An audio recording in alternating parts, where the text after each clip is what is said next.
Meus irmãos, bom dia. Bom dia. A igreja está completamente lotada, amém? Amém. Tem muitas pessoas em tela atrás. Deus nos dê sabedoria de como encaixar essas pessoas. Temos escadas aqui à frente. Nesse momento, todo o espaço disponível para ser usado como assento, que seja liberado como uma oportunidade para você poder sentar pelo menos por uns 40, 45 minutos, podendo prestar atenção na mensagem. O Espírito Santo vai falar ao nosso coração. A gente sabe que a comunicação precisa ter o mínimo de ruídos possível. E ficar em pé cansado é um ruído de comunicação, né? Podem vir, irmãos, se quiserem sentar aqui à frente, queridos amigos, minhas irmãs que estão ajudando tanto na recepção, a gente fica feliz em tentar colocar de alguma maneira vocês assentados. Igreja, feliz sábado! Feliz sábado. Já levo saudade no coração. A vida de um pastor ela é feita de encontros e despedidas, de pessoas que a gente conhece e pessoas que a gente vai reconhecer lá no céu. A Igreja de Santo André já marca o meu ministério. Como eu disse a vocês sábado passado, 7 anos atrás, a primeira transmissão satelital que eu estive participando dos bastidores como gerente de programação da TV Novo Tempo foi aqui. O pastor Luiz Gonçalves pregava e agora, 7 anos depois, eu tenho o privilégio, aí sim, de estar pregando a vocês a palavra de Deus. Para mim e para minha família foi uma semana extraordinária. Eu quero perguntar aqui, quantos estão sentindo a presença de Deus? Posso ver as mãos? Depois de um louvor como esse, depois de um ofertório como que escutamos, um coral como esse, coral, bom dia! Vocês viram meu recadinho para vocês, né? Não lancei pedra nenhuma que vocês vieram, então. Fico feliz, coral, pedra coral, na verdade, né? A gente sabe que 25 anos não é pouca coisa não. O diabo quer sempre usar da música para dissolver a música. Ele usa dos músicos para atrapalhar os músicos. Ele tenta desunir os músicos da igreja. Então já digo para vocês, como um pastor que também conhece um pouco de músico, casado com uma mulher que também tem nos dedos a música, eu digo a vocês, em nome de Jesus, orquestra, banda, instrumental, coral e todos que ministraram louvor essa semana, não deixem Satanás estragar o espírito de louvor de vocês. 25 anos não se joga fora. É uma história para você contar no céu para um monte de gente que vai estar lá por causa de vocês. Então que essa celebração de 25 anos seja para vocês mais do que nunca humildes, dependendo de Deus, porque ninguém pode imaginar o que a música é capaz de fazer quando a palavra não chega. A música chega. Peço uma saudação muito especial aos músicos dessa igreja, porque eu vi que é uma igreja musical e a gente já sabe e conhece os bastidores dos músicos e quanta luta o músico enfrenta. Essa é uma igreja com um culto de adoração diferenciado. Parabenizo a igreja pela pontualidade de todas as noites, pela dinâmica do programa, pela informalidade, mas ao mesmo tempo reverência da programação. E eu sinto nisso um espírito de louvor a Deus. E meus irmãos, sobre os presentes, pode parecer que eu sou extrovertido, né? Mas não sou não, eu sou tímido, sou recatado, até encabulado em alguns momentos. E momentos como esse me deixam mais encabulados ainda. Não tenho muitas palavras para falar. Só posso dizer uma coisa na minha timidez. Depois de ganhar um terno, minha esposa ganhar um sapato, minha filha ganhar um sapato, eu pergunto quando é que vai ser a próxima. Eu ganhei um Playmobil de skate, gente. Esse eu nunca imaginei na minha vida que eu ia ganhar. Obrigado, igreja. Deus seja louvado. E o espírito dessa igreja descontraído também se traduz por um jovem. Não sei onde ele está sentado, acho que nem conseguiu lugar aqui. Estava ali atrás. E eu perguntando para eles, um monte de gente ali em pé, onde é que vocês vão sentar? O banco já estão ocupados. E aí um rapaz, que inclusive tem um projeto em pequeno grupo jovem, olhou para mim e falou a frase que para mim resumiu Santo André. Agora há pouco. Pastor, o importante não é a gente sentar. O importante é que os convidados estejam sentados. Você falou uma frase que marcou minha vida, porque eu acho que esse é o espírito de uma igreja. A você que está vindo pela primeira vez, essa é uma igreja que recebe. É uma igreja que abraça, é uma igreja que aconchega. E você vai ser sempre bem-vindo aqui, do jeito que você está. Pastor, mas eu tenho que me vencer dos pecados para vir nessa igreja? Não, venha no pecado nessa igreja. Pastor, mas eu tenho que deixar o que eu faço para vir? Não, venha do jeito que você está aqui. Essa é uma igreja que recebe, desde a porta de entrada, até um jovem que diz, o importante são os convidados sentarem. Minha querida igreja, isso é uma igreja receptiva. Você é muito bem-vindo. Teve gente que veio todas as noites, eu abracei todas as noites na saída, vendo ali os olhos lacrimejantes, dizendo, pastor, alguma coisa está preenchendo. Seja bem-vindo. Não é porque o pastor Odailson se despede dessa semana que você se despede da igreja. Igreja não são pastores, pregadores, não é um nome. Igreja é a palavra de Deus aberta e o Espírito Santo no coração. Então, Santo André, amanhã de manhã você tem um encontro com Deus. Amanhã à noite nossos telespectadores têm um encontro com Deus. E que Deus continue abençoando Santo André para fazer a diferença, não só nessa cidade, mas em todo esse planeta. Muito obrigado por essa semana juntos. Foi bom demais. Quero ver vocês no céu. Amém? Vamos falar agora um pouquinho, uma história sobre lua de mel. Eu já começo perguntando aqui, quantas mulheres são românticas? Posso ver as mãos? Pode levantar a mão. Isso, abaixa. Mulheres, agora a pergunta mais importante. Quantas mulheres aqui gostam ou gostariam, procuram ou esperam encontrar um homem romântico? Só isso? Vocês não gostam de homens românticos? Quantas mulheres gostam de homens românticos? Pastor, não estou achando, mas levanta a mão se você quer. Aí, ó. Tá bom. Uma levantou as duas mãos em pânico aí. E agora a pergunta mais importante do sermão, né? Quantos homens aqui são românticos? É uma cara de pau. Olha, o Espírito Santo transforma o seu coração. Porque não é não. É, pastor, a controvérsia, está dizendo a mulher do lado aí. Eu vou começar contando a história de uma lua de mel, um homem romântico. Olha só, o jovem e aquela jovem namoraram, noivaram. Quantos anos de expectativa? Ele economizou, até escondeu da noiva o dinheiro que ele tinha economizado com o suor do rosto. E agora estão chegando perto do casamento. O casamento é um momento lindo. E repito o que eu falei a você, mulher, ontem. Não entre em liquidação, espera. Deus vai achar alguém do teu nível espiritual, profissional, emocional e eterno. E aquela garota encontrou um rapaz dos sonhos. Marcaram o casamento. Aquele rapaz romântico, especial, disse: lua de mel vai acontecer depois, mas a noite de núpcias vai ser um espetáculo. Ele não contou para ela, falou assim: confia em mim, baby. E ela falou: tá bom. Algumas semanas antes, ele procurou em toda a cidade de São Paulo. Foi nem só em Santo André, ele foi para São Paulo. E ali ele escolheu o hotel mais caro dessa cidade. O topo desse hotel com 30, 40 andares. Não sei em que lugar dessa cidade de São Paulo, mas agora vamos imaginar, né? Um hotel espetacular, todo envidraçado, onde lá em cima a suíte presidencial, caríssima, uma fortuna. Mas ele guardou, economizou, e ele chega algumas semanas antes naquele hotel e fala com o gerente: gerente, vem comigo. Pois não, senhor, eu guardei todo o meu dinheiro, porque eu quero ter a lua de mel, a noite de núpcias mais incrível da vida. E aquele gerente diz assim: você pode pagar? Claro que eu posso. E ele pergunta: você quer olhar? Não, eu já vi pela internet como que é essa suíte presidencial, eu só quero estar lá com a minha esposa. Ele já começou a imaginar, né, junto com o gerente, uma suíte enorme lá em cima, no topo daquele hotel, um arranha-céu, um luxo, janelas mostrando as águas caribenhas do rio Tietê. Imagina, né? Aquele cheiro de mar entrando, ele sonhando com um lugar espetacular, tapetes, obras de arte. Era para ser a suíte. Ele paga à vista, já deixa pago para ninguém pegar, e volta para casa e esconde da futura esposa. Casamento acontece, festa acontece, noivo se despede dos convidados, muitas fotos, o rosto meio petrificado e congelado de tanta foto que a gente faz com casa, né? E agora sim, o casal entra na limusine, só os dois, e agora ela vira para o amor e diz: amor, casados, para onde a gente vai? E ele diz: fica tranquilo, que a nossa noite de núpcias vai ser o melhor lugar do mundo. Quando a limusine para na frente daquele hotel, ela empalidece e fala: aqui? Não é só aqui não, baby, é lá em cima. Ela está encantada. Quando eles entram naquele hotel, tem um pelotão esperando já. São os serviçais daquele hotel que sabem que quem reserva a suíte presidencial merece um tratamento diferente. E agora ele entra com a esposa, com a noiva, os dois estão arrumadíssimos, ela ainda de vestido de noiva. Eles entram e o gerente já está lá esperando com um cartão dourado magnético e dá acesso ao elevador exclusivo que do térreo só vai parar na cobertura e só usa aquele elevador quem reserva aquela suíte. Uau, pastor, 7 estrelas, imagina, né? Aquele casal entra, ele se despede do gerente, o gerente apenas enquanto a porta está fechando diz: tenha uma ótima noite. E agora o casal, naquele elevador, estão subindo 10, 20, 30 andares. O céu é o limite, São Paulo à beira dos pés deles, né?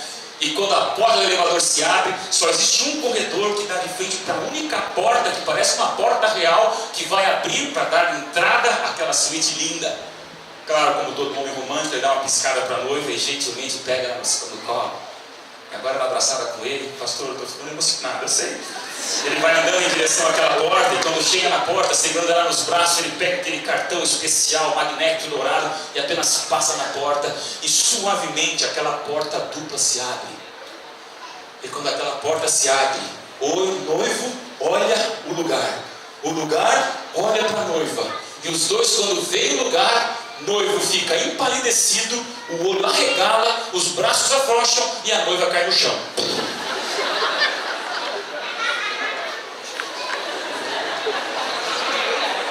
Porque não era o que ele pensava. Meus irmãos, não era o que ele gastou, não era o que ele pensou.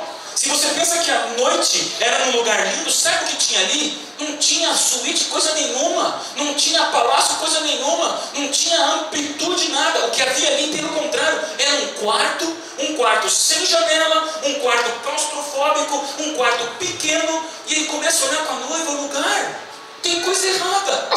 Porque o lugar tem um tapete normal, um carpete bem usado, as paredes são bonitas, mas não tem nada de grandes obras de arte, não tem janela para ver nada de mar Tietê.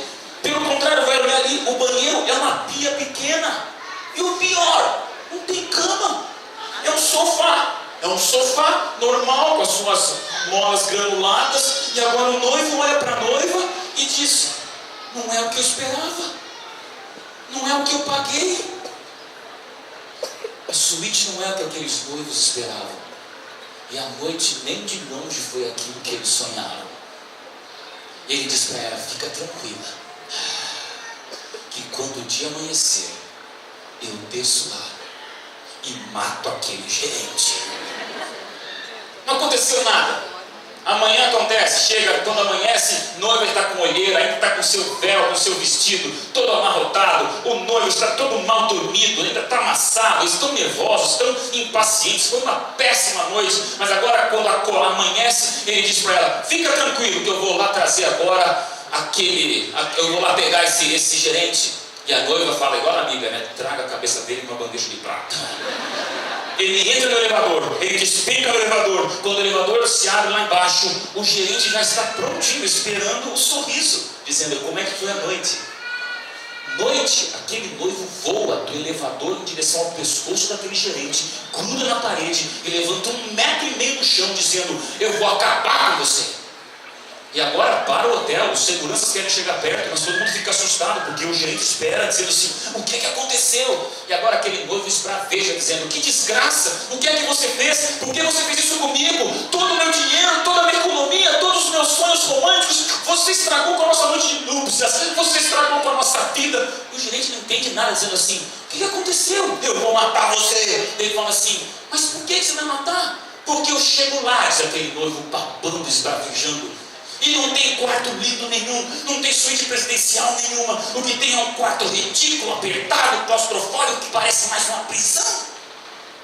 E agora, enquanto ele vai falando, o gerente começa a sorrir. E deixa o noivo mais bravo: eu vou acabar com você. E agora ele começa a dar risada, dizendo assim: é só isso que você viu? Claro que foi. E agora o gerente respira, dizendo assim: tá bom, você pode me matar, mas pode mesmo, depois de fazer uma coisa. Agora o noivo amolece a mão e põe o gerente no chão, dizendo: o quê? Volta lá e abre a porta. Agora o noivo mais bravo diz: mas é claro que eu abri a porta, passei o cartão e aquela porta se abriu, que eu vi foi essa cela. Não, disse o gerente: abra a porta dentro desse lugar. O noivo disse: por que eu vou abrir aquela porta se é a porta do guarda-roupa? Não tinha lugar nenhum para pôr roupa, não tinha lugar nenhum para fazer nada, eu não vou abrir. Meu senhor, disse o gerente, volte lá e abre a porta daquilo que você acha ser a porta do guarda-roupa. Depois você me mata. O noivo amolece, entra no elevador, cabisbaixo, humildezinho, chega lá em cima, quando a porta se abre, está a noiva de braço cruzado, gritando: cadê a cabeça? E aí o noivo diz: eu vou trazer, mas ele pediu para a gente fazer uma outra coisa antes disso. Abrir a porta dentro da porta. A noiva não entende nem o noivo, mas eles chegam naquele lugar pequeno, aquele cubículo, e percebem que tem o lavabo, tem o sofá e tem uma outra porta que eles imaginavam ser a porta do closet. E agora de repente os dois abrem aquela segunda porta. E quando eles abrem aquela porta, queridas mulheres românticas e sonhadores e homens cavalheiros, o que se descortina perante os olhos daquele casal é o espetáculo mais lindo e inimaginável que eles poderiam sonhar. Abre-se diante deles não um quarto ou uma suíte, diante deles se abre um palácio, todo envidraçado do tamanho talvez de um campo de futebol. Os vidros estão lindos, cortinas esvoaçantes com aquele vento delicioso das praias de São Paulo entrando. Eles olham, não tem só uma cama, o que tem ali é um UFC inteiro, é um octógono de forma de cama. 15 pessoas ali, vão no banheiro, o banheiro não tem banheira, tem uma piscina de mármore, cabia 47 pessoas lá dentro. No tapete, não é um tapete comum não, é um tapete acho que de 15 centímetros de altura, dá para você nadar naquele tapete. Fofo, gostoso, chocolates, obras de arte, a parede linda, a pintura perfeita, a suíte é um encanto. Nesse momento eles percebem a besteira que fizeram. Passaram a lua de mel na sala de entrada da suíte presidencial. Apavorados eles olham o relógio, que horas são?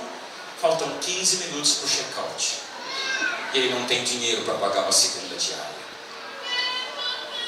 Pastor, que história ridícula é essa? Eu estava me contando que um casal gastou todo o dinheiro da vida deles para passar a noite de núpcias numa antessala? Sim. Não só para esse casal que investiu todos os seus sonhos para passar a noite de núpcias numa entrada feia, suja e claustrofóbica chamada hall de entrada. Mas é uma notícia interessante para a gente pensar que em relação a todos nós que estamos aqui nessa terrível antessala chamada Terra. Não gasta teus sonhos nupciais nesse mundo que não foi feito para mim e para você. Nós somos feitos para algo melhor. Nós somos feitos para algo maior. Nós somos feitos não só para uma suíte presidencial, nós somos feitos para a vida eterna com Cristo no céu. Amém? Por isso que a última mensagem é sobre o maior de todos os milagres da palavra de Deus. Feche seus olhos, curve sua cabeça. Vamos orar. Pai do céu, está acabando o Senhor para começar ainda melhor. Uma semana inteira juntos, uma semana inteira, Senhor, chorando, sorrindo, nos abraçando, descobrindo a verdade. Pai, tua igreja está completamente lotada, nesse momento tem pessoas bem acomodadas, outras talvez nem tanto, mas todos aqui carentes de ouvir a tua palavra. Eu te imploro mais uma vez, Senhor, que os céus baixem nessa terra, para que incomodados possamos nos desprender dessa terrível antessala chamada mundo e nos apaixonar de uma vez por todas por aquilo que está para vir e fica logo ali, a eternidade com Cristo Jesus. Nos dá o maior milagre, Senhor. Ocupe o maior espaço de nossa vida. E, Senhor, que o maior de todos os nossos sonhos seja realizado por Cristo Jesus. Em nome de Jesus. Amém. Abra sua Bíblia, João capítulo 19, versículo 17 e 18. Abra sua Bíblia, João capítulo 19, versículos 17 e 18. E depois pularemos para o 30. Deixe sua Bíblia aberta. Voltaremos alguns momentos a essas próximas folhas bíblicas. João 19, 17 e 18, para a gente ler junto. Tomaram eles, pois, a Jesus, e ele próprio, carregando a sua cruz, saiu para um lugar chamado Calvário, Gólgota em hebraico, onde o crucificaram, e com ele outros dois, um de cada lado, e Jesus no meio. Jesus, filho de José. Jesus, filho de José. Jesus, filho de José. Aquela frase, aqueles nomes continuam gerando uma tortura naquela população, porque um garoto vai gritando na frente de uma turba, de uma multidão endemoniada, o nome do desgraçado e o nome do pai do desgraçado. Jesus, filho de José. A cerimônia de crucifixão seria uma cerimônia tão hedionda, onde a fúria, o ódio e o nojo do ser humano seria todo despejado em cima de uma pessoa que não merecia viver, mas merecia morrer aos pouquinhos e desgraçadamente. Porque a crucifixão foi toda a artimanha do inferno e humana ajuntada para inventar uma pena de morte que fizesse jus à desgraça daquele condenado. E agora aquele garoto continua gritando: Jesus, filho de José. Ele leva uma plaquinha escrita de maneira muito rústica o nome do condenado e o nome do pai do condenado, para dizer que a desgraça não era só do condenado, era da família inteira. Jesus, filho de José. Ele vai caminhando, as mulheres fecham as portas, janelas são trancadas, crianças puxadas para dentro da casa, porque aquela turba vinha desesperada. O povo cuspia, o povo batia, o povo parecia estar em colapso, porque um crucificado tinha que morrer desgraçadamente. Jesus, filho de José. O garoto continua gritando. Geralmente na cerimônia da crucifixão, ela vinha com uma prévia muito dolorosa chamada o flagelo. 39 chibatadas, feitas não com o chicote que você conhece, mas o flagrum, que nada mais era do que um dispositivo de madeira com 2 tiras de couro muito grandes, onde nas pontas dessas tiras existiam pedaços de metal em forma de estrela e ossos de cabritos muito finos, a ponto de quando o algoz desse a primeira chicotada, aquelas tiras já envolviam o corpo do condenado e ele puxava rasgando pele, músculos e ossos. Jesus, filho de José. 39 chibatadas eram feitas com todo o cuidado, de cima da cabeça até a sola do pé, para que o corpo inteiro do condenado fosse literalmente descascado. O que você puder imaginar de dor foi inventado para ser usado num condenado à crucifixão. Se você falasse nos tempos bíblicos a palavra cruz, as pessoas empalideceriam e desmaiariam de pavor, porque você preferia morrer de qualquer outro jeito, menos morrer de crucifixão.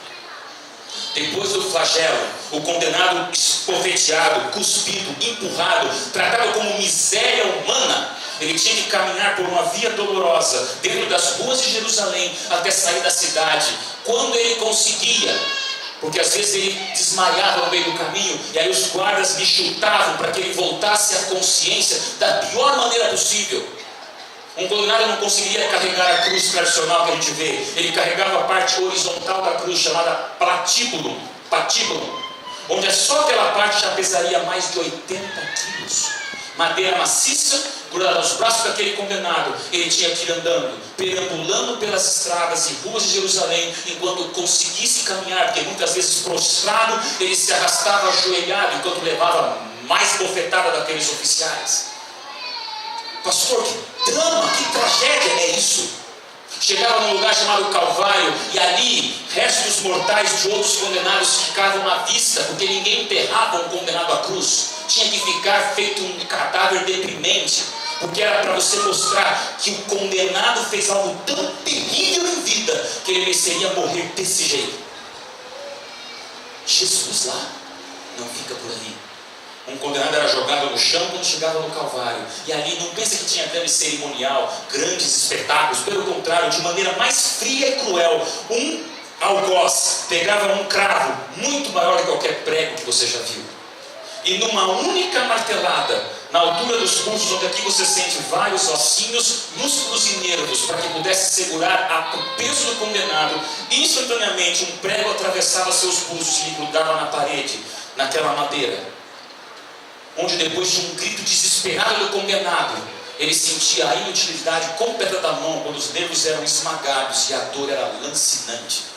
Tanto é que surgiu uma expressão dizendo dor excruciante. É uma dor tão inimaginável que só na cruz você pode sequer imaginar a dor de um condenado.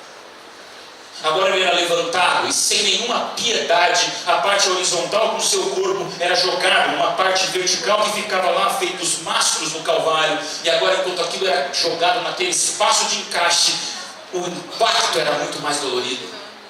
O condenado gritava de dor e as pessoas riam escarnecendo dele. Você merece muito mais. A morte de cruz se resumiria numa frase: que ele morra aos pouquinhos, que ele desgraçadamente e infernalmente morra devagarinho. Tanto é que eles colocavam na parte vertical da cruz, inclusive um termo chamado cedile, que era um pequeno assentozinho de madeira, onde na altura de suas nádegas ele tinha um pequeno apoio. Não pense que era um apoio para ele ficar confortável, era apenas um apoio para ele demorar mais para morrer. De maneira que a dor da crucifixão, misturada com a dor dos pregos, a dor da coroa e a dor do flagelo, ainda era coroada com a terrível dor da asfixia. Onde agora o condenado tinha que fazer pressão nos seus pés crucificados e pregados, para que seu corpo pudesse estender um pouco naquele cedilho e ele puxar o ar. E daí ele se jogava de novo e ficava indo e vindo por horas e até dias. Nem Mel Gibson conseguiu traduzir o que seria a cerimônia de crucifixão, que aterrorizou tanto o telespectador em muitos filmes por aí, vendo a cruz e achando que foi pesado demais. Não foi pesado demais. Foi muito pior. Pastor, isso é a cruz? Isso é a cruz. Jesus está nessa cruz? Está nessa cruz. E agora eu te pergunto, mas não é possível, Coral? Jesus vai descer. Claro que podia descer. Esse é o Jesus que andou sobre a água, esse é o Jesus que transformou a água em vinho, esse é o Jesus que tirou Lázaro da tumba, e agora Jesus está ali com um mexer do seu olhinho esquerdo, um cílio divino, poderia mandar 1 trilhão de anjos parar tudo aquilo. E esse foi o maior desafio de Cristo. Cristo não morreu como um mártir. Cristo podia ter descido, Cristo podia ter saído, Cristo podia ter fugido, Cristo podia ter dito não. Ele sofreu feito um homem e morreu feito um Deus. Você quer uma definição de amor? Não vai no dicionário. Se você quer uma definição de amor, você vai ao Calvário. Não me diga que Deus é indiferente, como eu falei para você ontem à noite. Deus não é indiferente, pelo contrário. Quando você quiser se identificar com Deus, veja uma poça de sangue ao pé de uma cruz, mostrando que Deus morreu por mim e por você. Sabe por quê? O meu Deus é o Deus que escreve com sangue a história desse universo. E é um Deus que tem nas suas mãos as rédeas da história universal, com mãos crucificadas de um Pai, um Filho e um Espírito Santo, que morreram juntos por mim e por você. Mas Jesus vai descer da cruz? Não desceu, vem comigo ao versículo 30. Quando, pois, Jesus tomou o vinagre e disse, está consumado, e inclinando